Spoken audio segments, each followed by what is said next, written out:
जी, अस्सलाम वालेकुम। उम्मीद है कि आप तमाम दोस्त खैरियत से होंगे और आज का दिन भी ट्रेडिंग के हवाले से अच्छा गुज़रा होगा।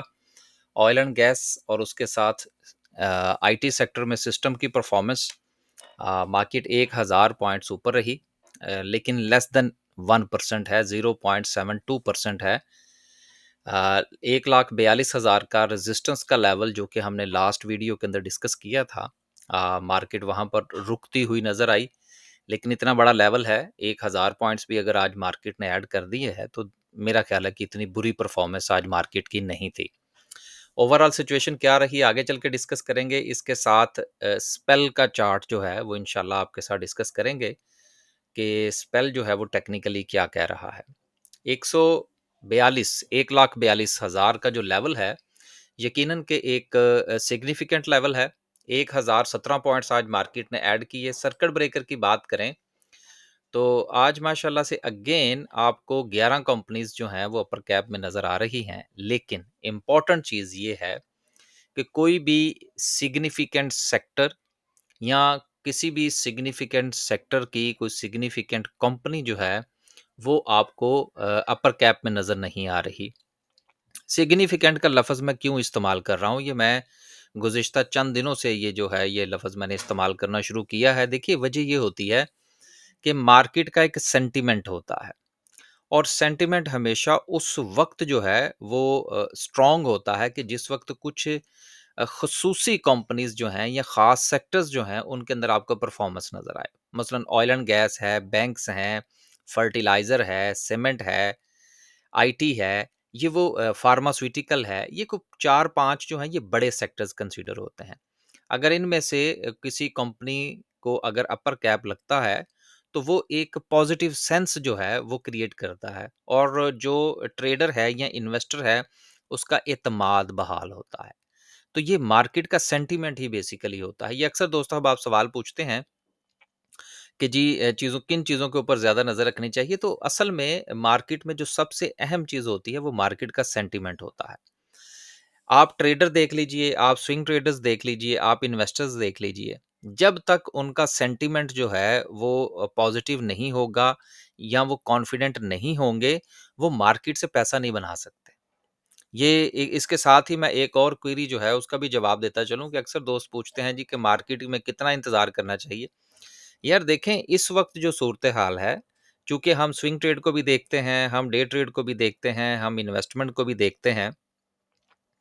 हमारे यहाँ जो पेशेंस हैं, जो डे ट्रेडर है वो 1 घंटा भी इंतज़ार नहीं करता।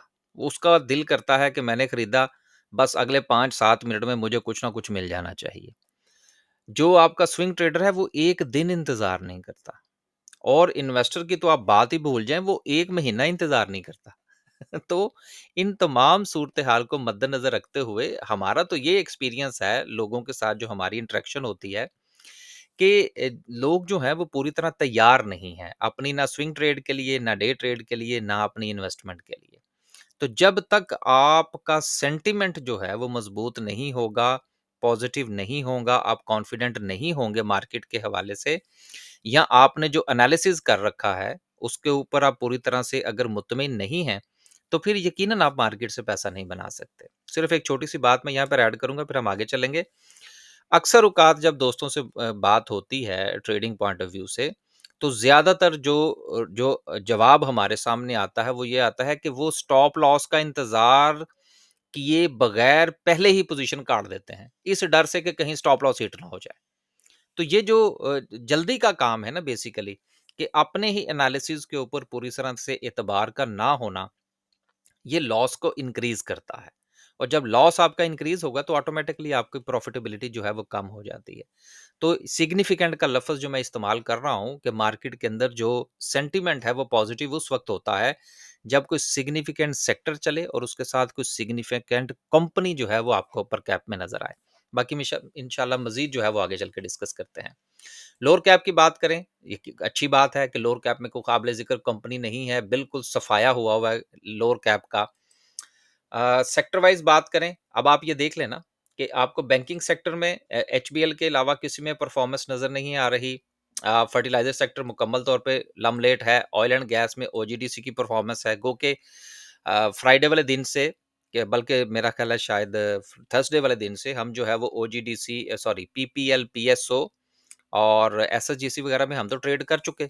अब जिनके पास है यकीनन उन्होंने लंबी होल्डिंग रखी होगी, उनकी कोई लंबी स्ट्रैटेजी होगी। सीमेंट सेक्टर ने आज कमबैक किया है, इसमें आज वॉल्यूम भी जनरेट हुए हैं और इसके हवाले से कुछ जो खबरें हैं वो भी पॉजिटिव हैं कि आने वाले दिनों में कुछ कंपनीज जो हैं वो सीमेंट सेक्टर में कुछ डिविडेंड वगैरह अनाउंस कर सकती हैं। तो मेरा ख्याल है कि शायद कल भी आपको सीमेंट सेक्टर के अंदर कोई परफॉर्मेंस जो है वो देखने को मिल सकती है। इसी के साथ फार्मा देखें, फार्मा भी थोड़ी-सी जो इम्प्रूवमेंट है वो हमें देखने को मिल रही है। इसके हवाले से खबर भी है, उसको भी इंशाल्लाह आगे चल के शामिल करते हैं। सेक्टर वाइज़ अगर हम पॉइंट्स की परफॉर्मेंस देखें तो सीमेंट सेक्टर 237 पॉइंट्स, उसके साथ टेक्नोलॉजी है, फिर कमर्शियल बैंक्स हैं, फिर फार्मास्यूटिकल है। वही जो सेक्टर्स हैं वो आपको उसी लाइन से जो है वो नज़र आ रहे हैं जो कि अभी हम बात कर रहे थे कि सीमेंट में वॉल्यूम था, टेक्नोलॉजी में था, कमर्शियल बैंक में से एचबीएल ने लीड किया और फार्मा। देन उसके बाद बाकी सेक्टर्स जो हैं वो थोड़े-थोड़े से पॉइंट्स के साथ मार्केट में एंट्री डालते हुए नज़र आ रहे हैं, लेकिन कुछ बहुत बड़ी परफॉर्मेंस हमें नज़र नहीं आ रही। आगे चलते हैं जी, कुछ खबरें हैं। खबरों के साथ ही इंशाल्लाह जो है वो आज स्पेल का चार्ट भी आपके साथ डिस्कस करेंगे। पहली खबर जो है वो सिस्टम लिमिटेड के हवाले से है जो कि अगेन जो है वो एक रिसर्च रिपोर्ट है। और मैं जब भी कोई रिसर्च रिपोर्ट शामिल करता हूं तो मैं साथ में ये मेंशन करता हूं कि ये जिस तरह से एज इट इज़ पब्लिश हुई है ये हमने आपके साथ शेयर कर दी है। आप इसको पढ़िए, लेकिन इसके ऊपर मन्नो-अन अमल करने की ज़रूरत नहीं है। ये सिर्फ़ एक इन्फॉर्मेशन शेयरिंग होती है कि जो ब्रोकरेज हाउस या रिसर्च हाउसेज़ हैं, वो किस तरह से रिपोर्ट बनाते हैं। आप भी इसको ज़रूर देख लीजिएगा। सिस्टम के हवाले से इनकी राय है और रिसर्च है, राय नहीं है बल्कि रिसर्च है कि ₹180 तक जा सकता है जून 2026 तक। यानी कि 1 साल में ₹180 तक इसकी प्राइस जो है वो जा सकती है। इससे पहले बहुत सारी कंपनीज़ की रिसर्च रिपोर्ट इस तरह की जो है वो हम आपके साथ शेयर कर चुके हैं। इसके पीछे जो ये लॉजिक दे रहे हैं बेसिकली वो इसको मिलने वाले ऑर्डर्स, इनकी जो है वो पॉलिसीज़, ये तमाम की तमाम तफ़सीलात जो हैं वो इसमें शामिल है। ज़रूर पढ़िएगा। इससे आपको फ़ायदा होगा कि फंडामेंटली जिस वक़्त आपने किसी कंपनी को एनालाइज़ करना हो तो किन-किन जो अवामिल है उनको मद्देनज़र रखना ज़रूरी है। कंपनी एक्सपेंशन कर रही है, मज़ीद ऑर्डर्स लेने की तरफ जा रही है, उसका रेवेन्यू बढ़ रहा है। ये वो तमाम चीज़ें होती हैं जिसको वो फैक्टर इन करने के बाद फ़ोरकास्ट करते हैं कि आने वाले 1 साल के अंदर इसकी प्राइस जो है वो क्या हो सकती है किसी भी कंपनी की। तो सिस्टम के हवाले से ये है कि ये तकरीबन कोई ₹180 तक जा सकता है। अगली खबर जो है वो टॉमसिल के हवाले से है जो कि ताजिकिस्तान में अपनी एक्सपोर्ट करने जा रहे हैं मीट के हवाले से और 3.24 तकरीबन कुछ सवा 3 मिलियन डॉलर के जो का जो ऑर्डर है वो इनको मिल चुका है। इस खबर के मुताबिक ये है कि इसका ऑर्डर जो है वो कंफर्म हो चुका है और फ्रोज़न जो मीट है ये एक्सपोर्ट करने जा रहे हैं। अच्छी कंपनी है, ग्रोइंग लोग हैं, काम करने वाले हैं, मुख्तलिफ़ किस्म की मार्केट जो है ये तलाश करते रहते हैं। तो यकीनन ऐसी कंपनीज़ के ऊपर जो है वो हमें नज़र रखनी चाहिए। तो इस हवाले से आप इसको देख सकते हैं। अगली खबर जो है वो ओजीडीसी के हवाले से है, सर्कुलर डेट की पेमेंट जो है वो हुकूमत करना चाह रही है, तो उसमें पहली जो इंस्टॉलमेंट है 7.7 अरब रुपए की, वो ओजीडीसी को रिसीव हो गई है अकॉर्डिंग टू दिस न्यूज़, मिल गई है, यानी कि फंड्स जो हैं वो मिलने शुरू हो गए हैं और कहा यह जा रहा है कि ये फंड्स के मिलने का जो सिलसिला है, ये 2026 तक जो है वो जारी रहेगा। माहाना बुनियादों पर ये पेमेंट्स जो हैं ये होंगी। अब अल्लाह करे कि ये अगर ये कह रहे हैं कि ये पेमेंट होगी, तो ये होती रहे। इससे ये जो कंपनीज़ हैं, हमारी जितनी भी कंपनीज़ हैं, इन सब का जो सर्कुलर डेट है, ये इसके खात्मे में मदद मिलेगी और उनकी प्रॉफ़िटेबिलिटीज़ में इज़ाफ़ा होगा। लिहाज़ा जिनके पास ओजीडीसी और दीगर सर्कुलर डेट के रिलेटेड कंपनीज़ हैं, वो इनके ऊपर नज़र रखें। अगली खबर जो है वो ट्रैक्टर के हवाले से है। देखें 2 कंपनीज़ जो हैं वो ऑलरेडी पाकिस्तान स्टॉक एक्सचेंज में लिस्टेड हैं। एक एजीटीएल और दूसरा जो है वो मिलेट ट्रैक्टर है। लेकिन इसके अलावा मुख्तलिफ़ किस्म के और ब्रांड्स जो हैं वो भी हमें पाकिस्तान की मार्केट में नज़र आते हैं। अब एक और जो है वो पाक ट्रैक्टर्स जो हैं, अब ये भी मार्केट में आए चाहते हैं और पाक ट्रैक्टर के नाम से ये मैन्युफैक्चरिंग कंपनी है जो कि 3 नए मॉडल्स जो हैं वो मुतारिफ करवाने जा रहे हैं। अब यकीनन नई कंपनी है, लेकिन इनकी जिस वक़्त सेल्स आएँगी मार्केट के अंदर, तो जो पुरानी कंपनीज़ हैं जिसमें मिल्लत और एजीटीएल शामिल हैं, यकीनन उनकी जो सेल्स हैं उनके ऊपर फ़र्क पड़ेगा। तो इस वक़्त जो मिल्लत ट्रैक्टर जो है, मिल्लत से भी मुझे याद आया, अगर आपको याद हो तो मिल्लत की भी रिसर्च रिपोर्ट हमने शामिल की थी कि ये कहाँ तक जा सकता है। तो वो भी पिछली वीडियोज़ में पड़ी होगी, अगर कोई नए लोग हैं तो वो दोबारा से जाके देख सकते हैं। तो बात करने का मकसद ये है कि इस वक़्त जो सूरत-ए-हाल है, आने वाले दिनों में हमें मिल्लत की जो सेल्स हैं, उनके ऊपर प्रेशर आता हुआ नज़र आ सकता है। तो ये खबर सिग्निफिकेंट है उन लोगों के लिए जो कि एमटीएल के ऊपर नज़र रख के बैठे हुए हैं। इसके अलावा अगली खबर जो है, वो फ़ार्मा के हवाले से है कि जिसमें पाकिस्तान की जो फ़ार्मा सेक्टर की जो एक्सपोर्ट्स हैं, वो हर गुज़रते हुए साल के साथ उसमें एक बहुत बड़ा इज़ाफ़ा देखने में आ रहा है। और एक रिसर्च रिपोर्ट के मुताबिक 2011 में 149 मिलियन से बढ़कर हमारी जो एक्सपोर्ट हैं, वो तकरीबन 450 मिलियन तक जो है, वो पहुँच चुकी हैं। और इसी रफ़्तार के साथ अगर ये सिलसिला जारी रहता है, तो आने वाले दिनों में हमारा फ़ार्मा सेक्टर जो है, वो मज़ीद परफ़ॉर्म कर सकता है। तो बड़ी कंपनीज़ के ऊपर जो है वो नज़र रखने की ज़रूरत है। बहुत सारी कंपनीज़ ऑलरेडी बहुत ग्रो कर चुकी हैं, प्राइस के पॉइंट ऑफ व्यू से बात कर रहा हूँ। लेकिन कुछ कंपनीज़ ऐसी हैं जिसमें सर्ल के देखें अपने भी कुछ उनके मसाइल हैं, लेकिन कंपनी बहुत बड़ी है। अगर सर्ल जो है उसके कुछ मसाइल हल हो जाते हैं तो यकीनन वो सेक्टर को लीड भी कर सकती है। हम किसी को बाइंग या सेलिंग के हवाले से गुज़ारिश नहीं कर रहे, सिर्फ़ और सिर्फ़ मकसद जो है वो पॉइंट आउट करना होता है कि किसके अंदर कितना पोटेंशियल है। तो बड़े कंपनीज़ जो हैं उनमें अगर देखा जाए तो ग्लैक्सो यकीनन एक अच्छा शेयर है। प्राइस पर भी है, अ, ग्रोइंग कंपनी भी है और उनके हालात सर्ल से तकरीबन जो है वो काफ़ी बेहतर हैं। तो इस चीज़ के ऊपर आप ज़रूर देखिएगा अगर आप फार्मा सेक्टर में इंटरेस्टेड हैं।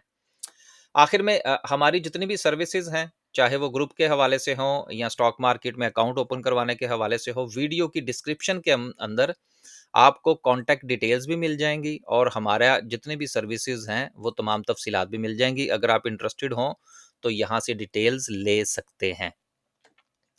आखिर में डिस्कस करते हैं जी स्पेल का चार्ट। स्पेल के हवाले से बहुत सारे लोगों का सवाल था कि जी स्पेल जो है वो दिन दुगनी और रात चौगुनी तरक्की करने लगा है और साथ में ये था कि जी हम इसको लेके फँस गए हैं। अच्छा ये जो लफ़्ज़ होता है ना जी हम लेके फँस गए हैं, ये वैसे ना मुझे मैं अभी जो पहले भी गुज़ारिश कर रहा था कि जो ट्रेडर है, डे ट्रेडर है वो 1 घंटा इंतज़ार करने के मूड में नहीं है। जो स्विंग ट्रेडर है वो 1 दिन का इंतज़ार नहीं करना चाहता और जो इन्वेस्टर है वो महीने का इंतज़ार नहीं करना चाहता। तो फिर रिज़ल्ट आपको कैसे मिलेगा यार?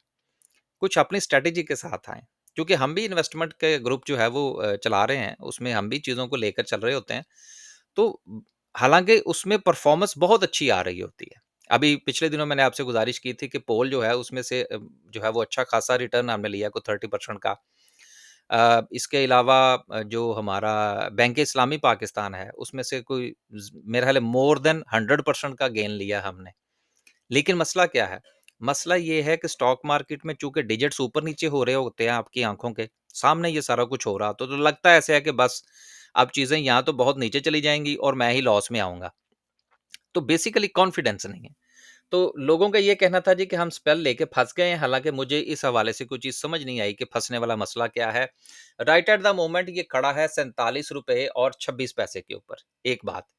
दूसरी चीज़ ये है कि इसने अपना ये जो ट्रेंड बनाया था सॉरी, इसने अपना ये जो छोटे टाइम फ्रेम के ऊपर जो ट्रेंड था इसका, उसमें ऑलरेडी ये ट्रेंड लाइन जो है, ये आज इसने ब्रेक की है। हालाँकि यहाँ पर इसको उम्मीद तो यही करनी चाहिए थी कि ये यहाँ से अपनी इस ट्रेंड लाइन को रिस्पेक्ट करता। अब इसके पास 2 ऑप्शंस हैं। नंबर 1 कि ट्रेंड लाइन तो इसने कर दी है ब्रेक, लेकिन अभी भी ये अपनी सपोर्ट पर खड़ा है। अगर कल ये अपनी सपोर्ट तोड़ देता है, तो फिर यकीनन छोटे टाइम फ्रेम के ऊपर जो है, वक़्ती तौर पर इसमें डाउन ट्रेंड स्टार्ट हो सकता है, एक बात। तो ये तो हो गया आपका ट्रेडिंग पॉइंट ऑफ व्यू से। अब कुछ लोगों का ये कहना था जी कि हमने जो है वो इसको होल्ड कर रखा है लॉन्ग टर्म के लिए। अब अगर आपने लॉन्ग टर्म के लिए होल्ड कर रखा है तो फिर डरने वाली तो कोई बात ना हुई। जो अभी मैं पहले गुज़ारिश कर रहा था कि अभी तो जुमा-जुमा 8 दिन हुए हैं कि आपने एक शेयर को खरीदा है। कोई 2, 4, 6 महीने इंतज़ार तो करें। लेकिन वो अभी जो मैंने गुज़ारिश की कि हैं इन्वेस्टर और 1 महीना भी हम इंतज़ार नहीं करते, तो फिर इस तरह रिज़ल्ट नहीं आते। अब सवाल ये पैदा होता है कि इन्वेस्टमेंट पॉइंट ऑफ व्यू से अगर आपने इस शेयर को खरीदा है, तो खरीदने से पहले कम से कम ये तो देख लें कि ये शेयर जो है, ये इसने अपना एक ये टॉप बनाया, दूसरा इसने ये टॉप बनाया और तीसरा टॉप तो यार ये अभी बनाया है इसने कुछ चंद दिन पहले। तो ट्रिपल टॉप एक शेयर जो है वो बना रहा है। तो ट्रिपल टॉप पे जाके खरीदने की क्या ज़रूरत है? अब ये भी एक सवाल बनता है ना, कि आपने इन्वेस्टमेंट करनी है तो टॉप पे जाके ज़रूर खरीदना है। ये मैं अक्सर अपने ग्रुप के अंदर भी ये चीज़ बताता रहता हूँ, क्योंकि हमारे यहाँ जो है वो उड़ते हुए शेयर्स को खरीदना बड़ा पसंद किया जाता है। और मैं अपनी हर वीडियो में मना करता हूँ कि जब एक शेयर निकल जाए, चल जाए, तो फिर उसको चेज़ ना करें, उसको छोड़ दें, नए शिकार की तलाश में निकलें। इस वक़्त मुझे सबसे ज़्यादा मैसेजेस जो हैं वो मैकपैक फ़िल्म के आ रहे हैं, लेकिन वो मैं डिस्कस नहीं करूँगा।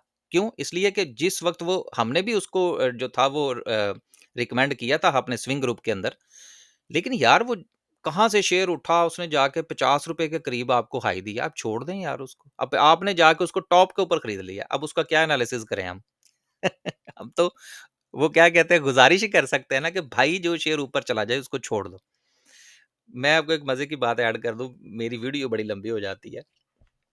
इन्वेस्टर के ग्रुप के अंदर भी ना हमारे मुझे हर रोज़ कोई ना कोई मैसेज कर रहा होता है, जी वो फलाँ शेयर्स देखें जी वो कितना ऊपर चला गया। यार जो ऊपर चला गया अब उसमें इन्वेस्टमेंट नहीं